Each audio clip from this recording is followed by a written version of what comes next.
morning. We're so excited to be here. This is always such a powerful weekend, and we're just excited to be here. I'm Ashley Fisher, and I'm Shawn Bigby. and we're going to be sharing our journey to spread hope, awareness, and trustworthy resources with you this morning. Our disclosures, our podcast, which we'll talk about a little bit later, is sponsored by Lipoelastic, Aerion Slides, and Eros Medical. Okay. All right. This is where it all got started. Two East Texas girls born a few hours and a few years apart. And I was born in Tyler. Shawn was born in Texarkana. And from a very early age, this is me, I always knew that something was different. I remember sitting in gym class in first grade and sitting next to my friend and looking at her legs and looking at mine and just wondering, why do her legs look like this and mine look like this? And that followed me through puberty. It followed me through my teenage years and on. This picture to the far right is of me and one of my very best friends at Disney World. And for years, the only thing I could see when I looked at that photo wasn't the happy magic of Disney, it was the difference in our legs. Yeah, so a lot like Ashley, my story started very young too. I was an overweight child. I always struggled with my weight from a very young age.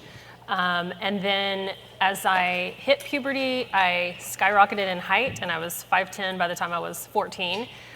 So I thinned out, but my legs were just very disproportionate to my upper body. I would wear an extra small top, extra large bottoms, and it felt very different than all of my peers. Yeah. Does anybody in the room share a similar story? Similar story. So before we moved on in telling our stories, Shawn and I wanted to take a moment and tell you about a couple of women in our lives that meant a lot to us. This is my grandmother. Woo, there it goes. Oh no. Okay, this is my grandmother. She and I, we were cut from the same cloth. She was a creative. She was hysterical. She was the life and the light in the room. And when she was mobile, she could outrun anybody, everybody on any given day. And she was one of my absolute favorite people. And I watched her go from, as you can see on that middle bottom photo, standing, uncomfortable, to eventually not able to walk. And she spent the last 10 to 12 years of her life in a motorized scooter. One of the very last things that she said to me in the hospital before she passed away was, "I just wish I could get up and walk." Yeah, this is something that we also have in common. This is my grandmother, and this is my two boys and me with her. And she also, I suspect, had lipedema, but was never diagnosed. But she also ended her life losing her mobility and in a wheelchair. And she had a number of comorbidities that affected her health. But one of the things that just always broke my heart watching her throughout her life was that she was just so deeply insecure and self-conscious about her body. And I know that she, like a lot of us, just always felt very different and isolated. And her name was Sharon. Yeah.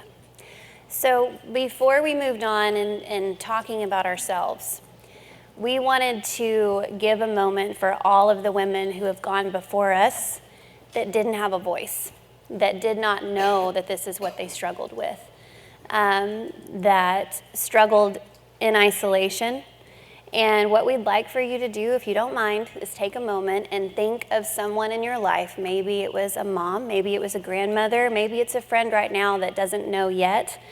But think of that person, think of their name, and on the count of 3, we're going to say their name together.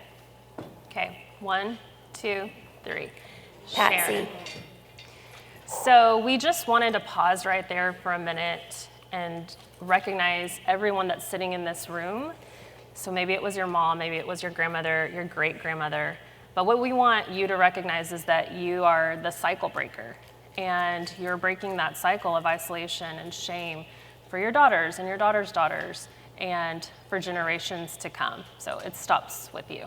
It stops with you. Can you all give yourselves a moment and just give yourselves a little round of applause? You're here, you're learning more. And listen, one of the biggest ways that we can continue making an impact so that our daughters coming after us don't have the struggle that we did is by spreading awareness. And the biggest way we do that is we tell our story, whether it's in a situation like this, or on an Instagram post, or just a one-on-one conversation with a trusted friend. When we tell our stories, that's how we make a difference. There's power in that. So, moving on with my story. My situation, as I got older, and I realized that no matter what I do, my legs still stay this column shape, and I don't have a defined ankle, but all of my other friends do. They can wear shorts and skirts and feel comfortable, and I don't. It unfortunately led into an eating disorder where I was petrified to eat because I didn't want to gain any weight. And you can see that middle photo up at the top. I'm standing next to my now husband. He took me to my first high school dance. And if y'all are not from the South, that big ugly thing that I'm holding is called a mum. And I'm standing behind it because my dress was like above the ankles and I was still very self-conscious. I've struggled with body dysmorphia for most of my life, and it led into even adulthood, where it's just always been a struggle. It's always been a struggle. We know that lipedema progresses at times of hormonal influx, right? So with my pregnancies, you can see there's not like a ton of difference in how my body changed. But by show of hands, was it pregnancy where you were like, yes, I saw a progression at pregnancy? Very, very common. For me, it wasn't my pregnancies. I, gained a little bit of weight, but for me, getting an IUD changed everything. After I had my daughter, I went to my 6-week appointment and opted for an IUD. And in 2 weeks, gained 10 pounds. And I called and I said, we've got to get this thing out. And they're like, there's no way that can be it. I said, I know something's wrong. Unfortunately, I feel like that was what got the ball rolling on my progression. Because you can see that picture on the far left, that's me 9 months pregnant. There wasn't a big difference. And just a matter of 4 months later, I was living in a body that I did not recognize. I was living in a body that I felt like was not my own. And I remember looking at that photo in the bottom right of me on that boat next to my husband thinking, oh my God, I'm looking like my grandmother. And I love her, but I don't want that same trajectory to be my own. So these are my 2 biological children, my sons. They are 11 months apart. So I got pregnant back to back, but I gained a lot of weight, but I also didn't notice a major progression during pregnancy. It was actually when we started fostering. Let me click. These are my 2 now youngest children, my daughters, and we adopted them through the foster care system. They're 2 months apart. And that whole journey of fostering to adoption was just very traumatic and stressful. And that's actually where I noticed a lot more progression in my lipedema than pregnancy. For me, one of my big moments, we all kind of have, I think, a pillar moment that stands out in our journeys. And I was about 31 in this photo, and I had booked a surprise trip to Las Vegas with my husband to see one of our favorite comedians, because one of our favorite things to do with each other is laugh. We've known each other since we were 14. And my husband and I, when we go anywhere, we do not do a slow crawl. We do everything all at once. Kind of like Shawn and I. We like to do all the big things all at one time. And we hit Vegas and we walked through all the hotels in that day. And we came up to the hotel room, as you can see here in this photo. We were there in the summer, so you can see my beet red face, because if you've ever been in Vegas in the summer, it's like walking around in a hairdryer. And I had my feet up because I thought, man, I'm tired. And we were looking forward to going across the street from our hotel that night to go look at the Bellagio fountains. And when I got up from that spot, I could barely walk. And I made it from that point to the bedroom, hunched over, walking. My legs and my hips hurt so badly that I thought, it's okay, I'm gonna walk this off, it'll be fine. And hours went on, and I realized that I said, I can't go anywhere tonight, babe. And, but unfortunately, because still at this point I didn't know that lipedema was a thing, my thought was, am I this out of shape that I cannot walk around and enjoy a weekend vacation with my husband? Am I this out of shape? I'm 31 years old. Maybe it's because I've had kids. Maybe this is what 30 is like. This is not what 30 is like. No. So fast forward a little bit. My husband is a nurse practitioner and had been following our wonderful Leah Levitan from Lymph Love Club, and was scrolling through Instagram one day and saw that she had posted something about lipedema, and he thought, well, I've heard of lymphedema, but I've never heard of lipedema. So he goes down that rabbit hole, brings his phone to me, and says, babe, look at this. Again, we've known each other since we were 14. He knew exactly how I felt about my legs, my body. And for the very first time, I was looking at women that had legs like mine. Raise your hand if you've had that moment. It's powerful. So powerful. And I put it on the shelf for a little while and didn't do anything with it. But ultimately, I realized that the power of having a diagnosis is no small thing. Having a medical care professional sit across the table from you and say, no, this isn't because you don't know how to diet well or you don't know how to exercise well. You actually have a condition. I got to feeling like I need that in my life. So as we all kind of do, I started just going down, okay, who can I go see? And unfortunately, my first experience did not end up well. It ended in a misdiagnosis. But thankfully, I have a husband who's in the medical field. And when I called him and said, they said this is what I have. And he said, nah, it doesn't sound right to me. Pay attention to that feeling. Pay attention to that feeling. Because then we sought others. And I actually stumbled upon a YouTube video of a patient testimonial from Dr. Amron's office, and it instantly grabbed me. It was a patient who had a story very similar to mine. Her husband found out about lipedema first. And I could just feel how comfortable and how seen she felt. So for me, my home run was finding Dr. Amron, and he diagnosed me with stage 2 lipedema. Okay, so I was always very active. This is me in high school playing tennis. I played tennis and basketball and all the sports because I am 5'10", so I made all the teams. Even though my coaches learned really quickly that I was not athletic at all, and I had like lead legs, but I still made all the teams. And so I played sports all through high school. Into adulthood, I started working out a lot. I worked out with trainers, I worked out with small groups, I did weightlifting. I mean, you name it, I've done it. HIIT, cycling, everything you can think of.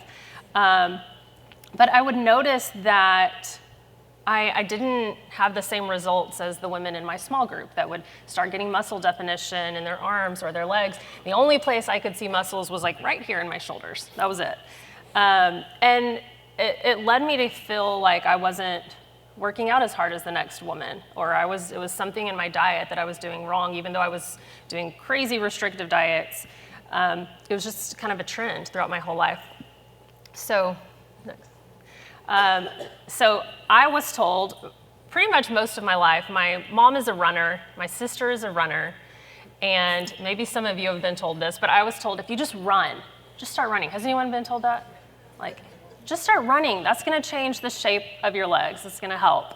But I was horrible at running. It was painful. It was, my legs just felt like concrete. Was it joyful movement? It was not joyful movement. No. But my sister approached me, and this is in 2018, and she said, "Do you want to run a half marathon?" And I thought, I cannot do this. But because I thought I can't, I was like, then yes, I'm gonna do it. So I said, okay. So I started training. I was running 8 to 13 miles a day sometimes. And this picture is actually taken at the half marathon. So you can see it started off well, but by the end of the race, I looked like I wanted to die, because I did. And my legs, they swelled like at least 2 sizes. And I was just in so much pain. So I decided after that was enough. I was never gonna run again. That was not for me. Around this same time, I was scrolling through Facebook, and I saw a picture of a woman and her legs, and I stopped mid-scroll, and I thought, whoa, those legs look like mine, and I had never seen that on social media.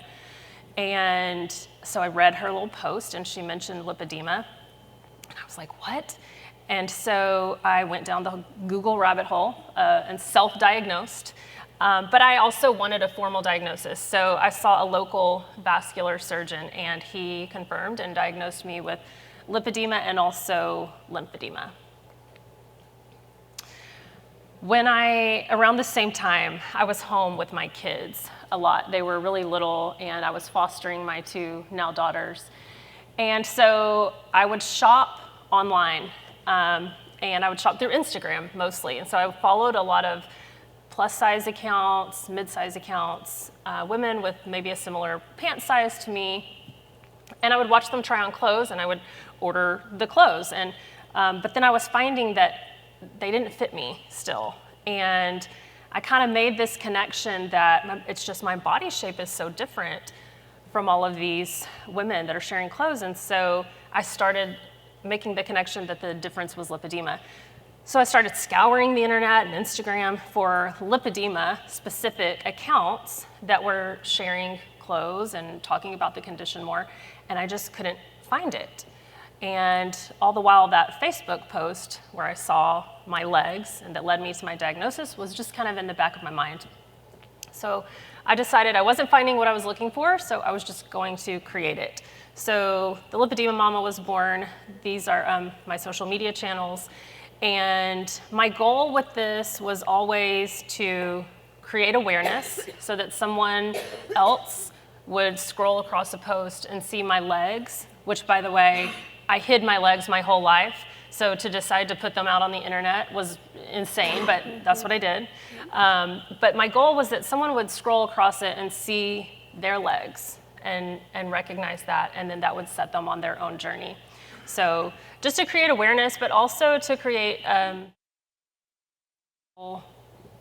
community and not feel isolated and alone like this condition can do to us. It speaks to the power of vulnerability. You know, so we live in a social media world, but this isn't about followers and social media. It's about that moment when a woman somewhere in the world scrolls and sees someone like her. I'd be interested to see a show of hands. How many of you saw something from Shawn's page and it was like, wow, that's me. That's me. We've had some people say that, and that's the power in it.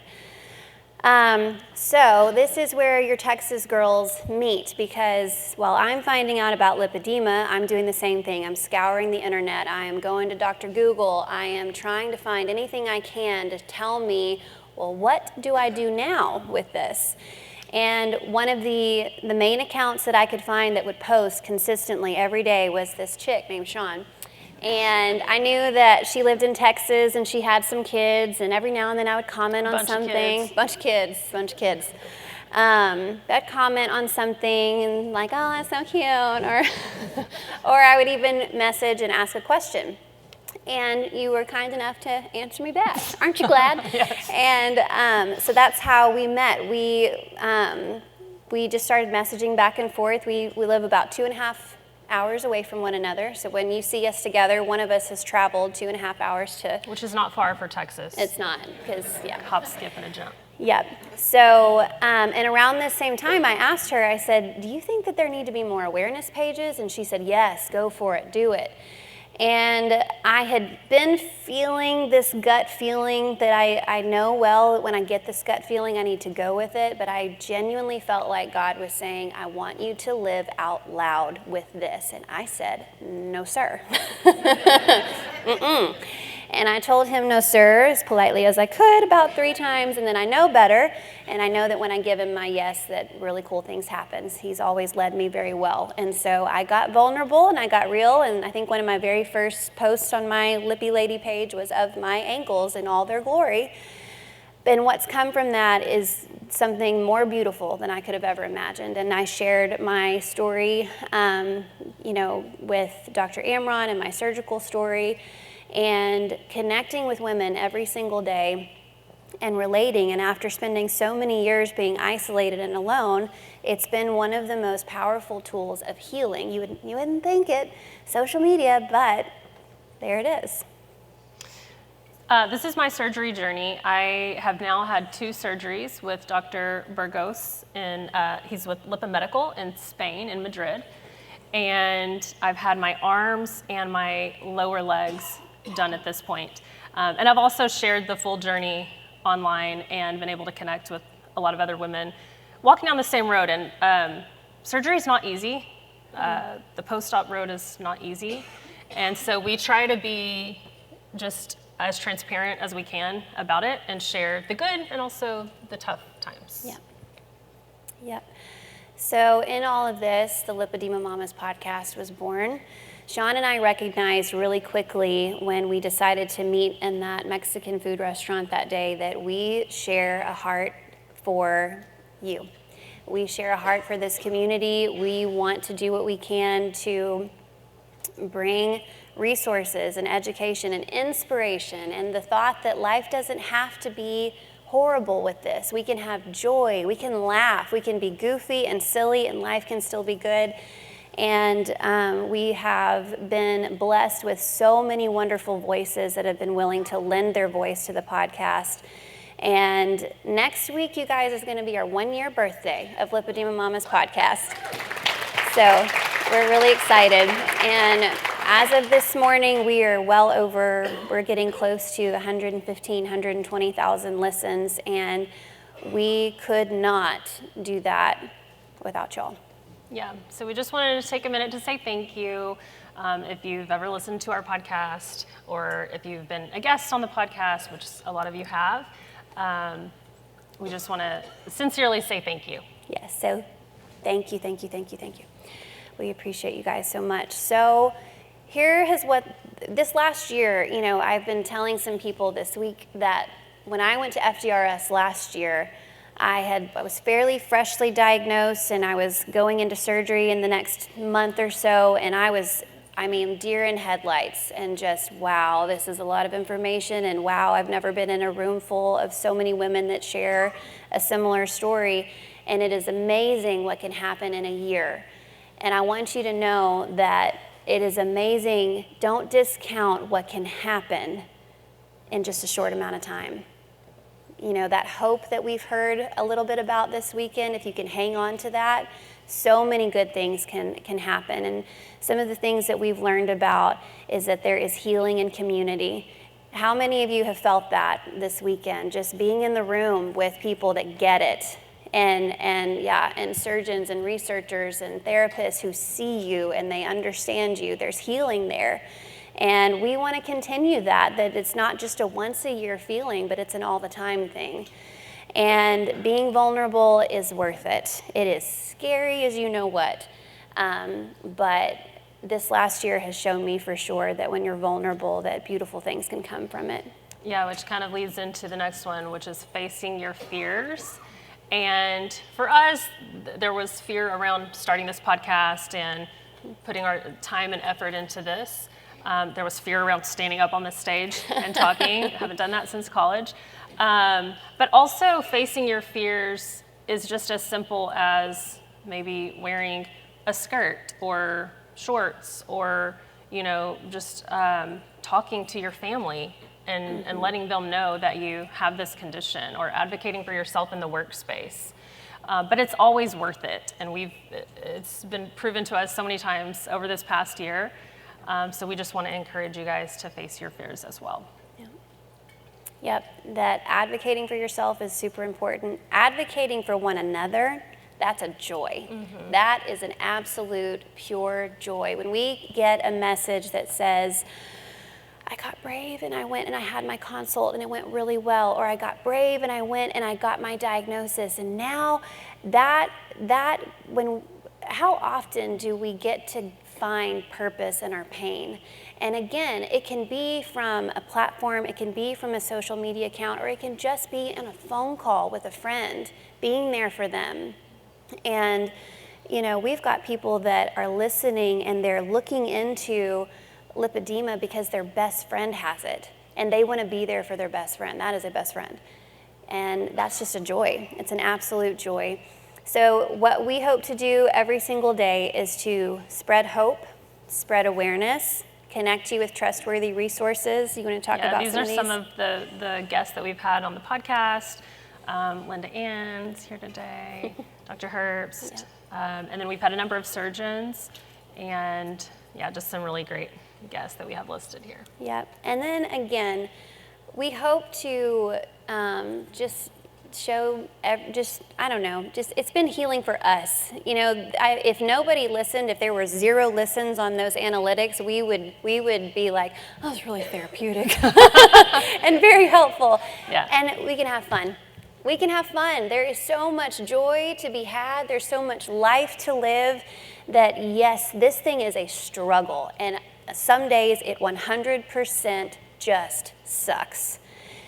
And 2 things can be true, right? This can be super hard, and there can be such beautiful joy, beautiful relationships, beautiful things that come out of life still. So thank you guys so much. Thank you guys.